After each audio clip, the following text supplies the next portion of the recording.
Olá pessoal, tudo bem com vocês? Para quem não me conhece, sou Rafael Rocha, analista de ações internacionais aqui no Dica de hoje.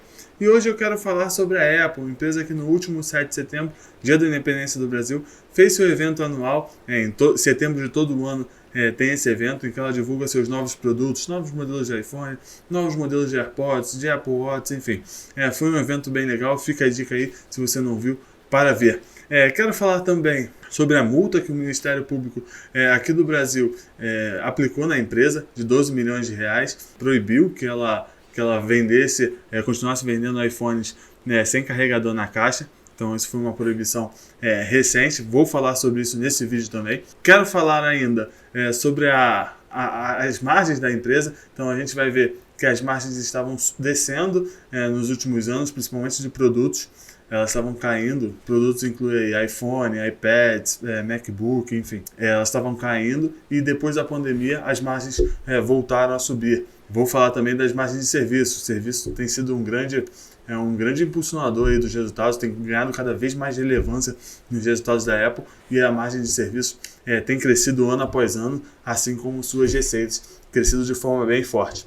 Por fim, quero falar também minha opinião, se acho que vale a pena ou não comprar ações da Apple, se eu tenho ações da Apple na minha carteira ou não. Então, coloque nos comentários se tem ações da Apple na carteira, não tem, achou justo a multa do Ministério Público, não achou, gostou dos novos modelos da Apple, seus mais diversos produtos ou não. Então bota aqui nos comentários, eu vou ler os comentários e vou debater aí com vocês sobre todos esses temas.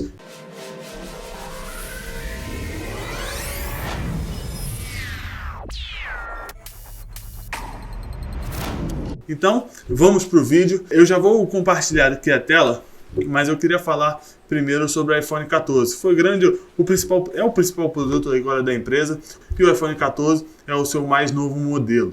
Eu achei que não tiveram grandes diferenças em relação ao iPhone 13, mas o que mais me chamou a atenção é que o iPhone 14 nos Estados Unidos não vai subir de preço em relação ao iPhone 13.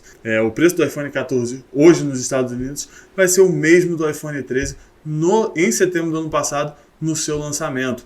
Dado que a inflação aí está subindo no mundo todo, eu achei que a Apple fosse subir os preços dos novos modelos de iPhones, mas nos Estados Unidos não foi isso que aconteceu. Enfim, a empresa deve ter seus motivos, mas eu achei esse um ponto negativo. E vale destacar que as receitas da Apple, a gente vai mostrar isso aqui ainda, devem subir aí nesse último ano fiscal. Lembrando que o ano fiscal da Apple ele termina sempre em setembro de todo ano. Então, 30 de setembro vai terminar o ano fiscal da empresa e as receitas devem subir em menos de 5% em relação ao ano fiscal anterior, o que a inflação rodando aí mais de 8%, então o crescimento de receitas vai ser inferior à inflação. Então, já vou compartilhar aqui a tela para mostrar todos esses temas no vídeo de hoje. Então aqui falando primeiro desse evento, o iPhone 14 foi o grande destaque aí, são 4 versões distintas, vai ter iPhone 14 Plus, iPhone 14 Max, iPhone 14 Pro, enfim, são vários modelos. Uma coisa que me chamou a atenção também é que o AirPods, que não tinha grandes mudanças desde 2019, teve uma mudança mais relevante agora, então vai ter uma grande mudança nesse novo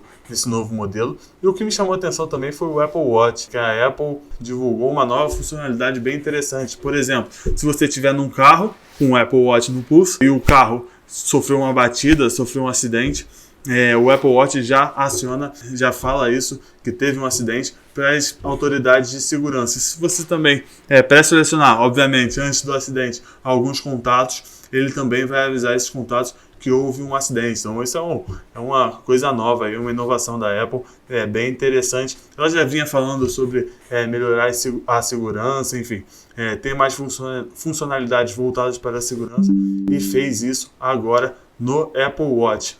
Passando aqui, eu já deixei várias abas abertas aqui para o que vamos falar hoje. Aqui eu já deixei também que a Apple foi multada, como eu falei no início, e proibida de vender iPhone sem carregador no Brasil. Lembrando que em outubro de 2020, a Apple decidiu em todo mundo não vender mais iPhones com carregador incluído. Então, se você quisesse comprar um carregador, teria que comprar à parte.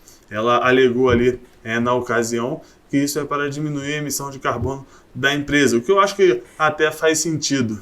Não vou entrar nesse mérito aqui de ESG, se foi por isso mesmo, se foi para reduzir o custo. A verdade é que, como a gente vai ver aqui, isso de fato reduz o custo.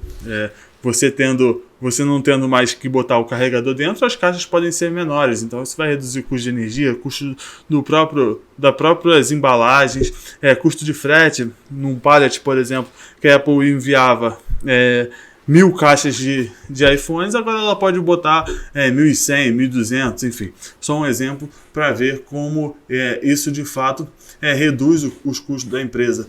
E aí isso também conecta com as margens que vamos falar. Já deixei aqui aberto, se a gente for olhar a margem bruta, né, da empresa aqui em 2017 dos produtos são iPhones, MacBook, iPads, enfim. Serviços são as receitas com Apple Store, Apple TV, Apple Music. Então, em produtos, a gente vê que aqui em 2017 estava menos de 36%. Essa margem bruta é o lucro bruto sobre a receita, basicamente. Então, quanto maior, melhor. Então, a gente vê que de produtos estava quase 36%, aí em 2018 caiu para 34%, em 2019 caiu para 32% e ele continuou caindo. Em 2020 caiu para 31,5%, esse foi o fundo, foi o mais baixo nesses últimos anos. E aí depois da pandemia subiu novamente para 35,3% e nesse ano fiscal atual, continua subindo, está em 36,8%. É claro que aqui, além da redução de custos, que com certeza ocorreu aqui na empresa, a gente vê que a redução de custo por produto, na verdade, com certeza reduziu. A gente vê também que aqui em 2022, nesse ano fiscal atual, a margem se mantém, está em 36,8%. Então, a gente vê que ela tem conseguido diluir mais o custo em relação às receitas. Aqui, claro que tem um componente ali de custo fixo também nesse custo total da empresa, mas que seja o custo dos produtos. Esse custo fixo acaba, quando a receita sobe muito, acaba puxando o custo total um pouco para baixo. E foi isso que aconteceu aqui nos resultados da Apple. Se a gente for ver na outra tela aqui de serviços, como eu falei, serviços inclui a Apple Store, Apple TV, Apple Music e mais algumas outras linhas. Ela estava 55% de margem em 2017, foi para quase 61% em 2018 e quase 64% em 2019. Continuou subindo em 2020, 66%, em 2021 quase 70%. No atual ano fiscal passou de 72% a margem bruta dos serviços da Apple. Então, um crescimento bem importante. Se a gente ver aqui em 2021, só os serviços cresceram 27% em relação a 2020. Então, um crescimento bem forte. A gente vê que as receitas totais cresceram 33%. O iPhone, que é a maior linha aqui individual de receita da empresa. Mais de 50% da receita da Apple vem do iPhone, pelo menos em 2021. Em 2020 foi praticamente aí 50%. Então é uma linha bem forte, tinha caído 3% em 2020 e agora subiu 39% em 2021. E com o iPhone 14 a intenção da empresa é continuar, que essa linha continue subindo. Por isso que eu achei um pouco negativo, digamos assim, que ela não tenha subido o preço do iPhone, porque provavelmente os custos vão continuar subindo também. Então, aqui eu separei outra aba do Guru Focus. O Guru Focus é uma plataforma que a gente assina no Dia Internacional que dá para a gente todos os demonstrativos de resultados, o balanço patrimonial de todas as empresas listadas na Bolsa Americana e tem um histórico bem longo. Então, eu consigo também exportar todos esses demonstrativos financeiros para Excel. Então, já coloquei aqui também nos sheets do Google todos esses demonstrativos da Apple. Então, a gente vê que as receitas estavam de quase 366 bilhões no final de 2021 e nos últimos 12 meses está em 387 bilhões de dólares. Aí aqui a gente consegue ver a margem, tem a margem bruta aqui, que é a margem total, né? Ela vinha caindo, se a gente chega até um pouquinho para o lado, a gente vê que ela vinha caindo, em 2020 voltou a subir, em 2021 continuou subindo, nos últimos 12 meses também. A gente pode olhar também a margem operacional, tem a mesma trajetória aí, vinha caindo e depois da pandemia voltou a subir. Lembrando que na pandemia as vendas de celulares foram bem altas, MacBook, iPad, o pessoal em casa comprou bastante desses produtos. Até não é o tema desse vídeo, mas isso fez até com que algumas varejistas errassem no cálculo aí do estoque. Não acharam que as vendas desses produtos mais tecnológicos fossem cair tanto depois da pandemia. E também com a inflação foi isso que aconteceu. Então várias varejistas acabaram ficando com um estoque bem alto nesse início de ano e nesse meio do ano até agora. Ainda não conseguiram escorrer todos esses estoques. A gente viu até recentemente o Walmart caindo bem, Target, enfim, outras varejistas americanas com quedas nas suas ações, justamente porque os resultados vieram mais fracos nesse sentido. Então aqui a gente consegue ver lucro por ação, EBITDA. Eu vou descer aqui, margem EBITDA, aí vem o balanço patrimonial. Eu vou descer para aqui embaixo, tem algumas métricas de valuation para a gente dar uma olhada. Então aqui embaixo a gente consegue ver até um histórico interessante. Por exemplo, em 2015, em setembro de 2015, a Apple era negociada 12 vezes lucros. Aí isso aumentou para 13 vezes, quase 17 vezes em 2017, quase 19 em 2018, manteve ali quase 19 e depois de 2020 subiu muito para 35 vezes, caiu para 25 e para 26 nesses últimos 12 meses, mas ainda bem acima dos 16, 18 vezes que era em 2017 e 2018. Então, o preço-lucro nada mais é que o preço da ação sobre o lucro por ação. Teoricamente, quanto menor esse indicador, melhor, a empresa estaria mais barata. E a gente vê que como depois da pandemia, sobretudo, as expectativas para os próximos resultados da empresa se tornaram maiores. Então, o pessoal agora espera que a Apple divulgue, tenha resultados melhores do que antes. Então, por isso que essa métrica aí está maior. E se a gente for olhar até price book, preço sobre patrimônio líquido, olhar price sales, que é preço sobre receita, todas essas métricas acabam dizendo a mesma coisa. Ela estava baixa antigamente, no passado, 2016, 2017, e depois da pandemia esse número subiu bastante, o que mostra que teoricamente a empresa ficou mais cara nesse momento. Eu falo teoricamente porque isso é mais teoria realmente. Tem que ver qual a expectativa de crescimento do resultado da empresa daqui para frente. Então, aqui tem EBITDA também, que acaba dizendo a mesma coisa, 12,8, 12,9 em 2018 e agora está 19,8. Então, subiu bem também, o que mostra, como eu falei, que teoricamente a Apple está mais cara nesse momento. Aqui embaixo tem mais alguns dados. Tem até o número de empregados aqui, a gente vê que vem subindo. O número de empregados é uma coisa que tem afetado com mais força. Acho que outras Big Techs têm acabado gastando mais com funcionários. Isso tem prejudicado as margens, mas não é isso que a gente viu aqui na Apple, pelo menos recentemente. O número de acionistas também, a gente vê que eram menores do que está hoje. Então, digamos assim, que os resultados da Apple são repartidos aí por menos acionistas do que era ali em 2017, 2016, por exemplo. Então eu vou descompartilhar aqui a tela para falar sobre outras coisas operacionais aí, outras opiniões aí do pessoal. Vou falar uma pesquisa muito interessante. É legal ver que a Apple, a gente mostrou aqui vários números dela. A empresa teoricamente está mais cara, mas também tem crescido mais forte depois da pandemia.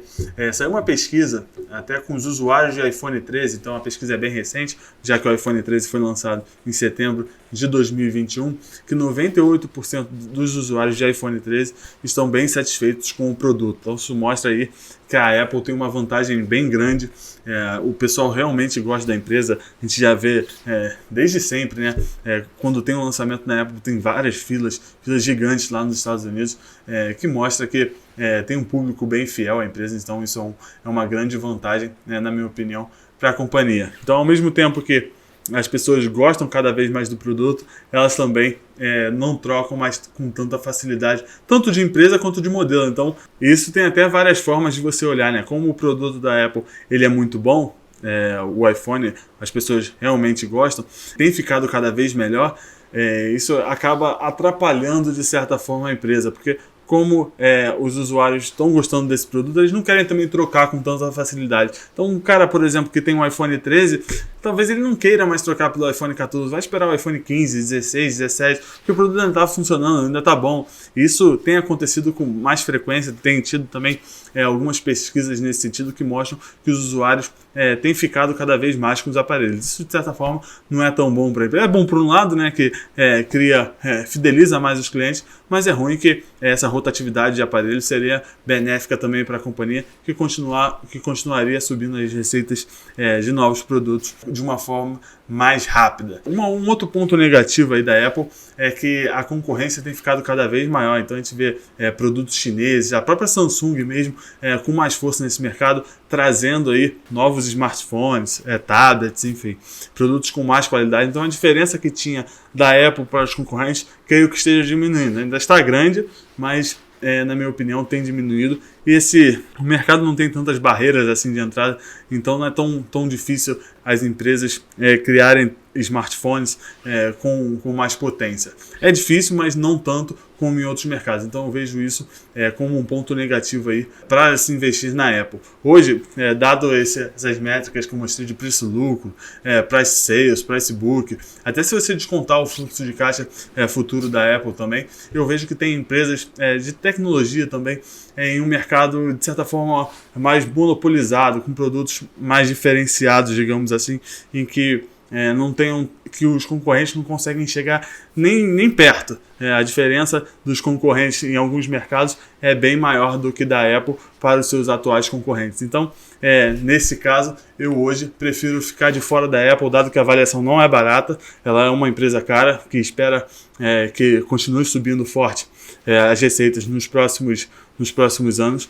e eu vejo que os concorrentes não estão mais tão longe assim como estavam em outrora. Então hoje eu tenho optado por empresas que têm uma maior diferença em relação aos concorrentes. Não acho que, como eu disse, a distância da Apple é tão grande assim. Hoje a gente tem empresas com uma distância um pouco maior, por mais que os clientes não sejam tão apaixonados pelos produtos como os clientes da Apple são, mas como a avaliação da Apple está cara, tem empresas assim com essa distância maior que eu falei, inclusive com um preço bem mais barato, digamos assim, em relação à Apple. Então, por hoje é isso, pessoal. Coloque abaixo aqui nos comentários as suas opiniões sobre esses temas que falamos hoje. Me siga no Instagram, meu Instagram é Rafael Rocha RF, o Rafael com PH. E vou deixar aqui na descrição também o link do Dica Internacional. Lá nós temos 7 carteiras, são nossos produtos para investimentos no exterior. Tem carteiras tanto com análise quanto carteiras quantitativas, em que a gente não tem nenhuma influência, a gente só bota lá os modelos matemáticos e o programa calcula para a gente, e a gente monta a carteira com alguma periodicidade. Tem carteira mensal e tem carteira até anual, como a de Graham e a carteira de Greenblatt. Então é isso, um abraço a todos e bons investimentos.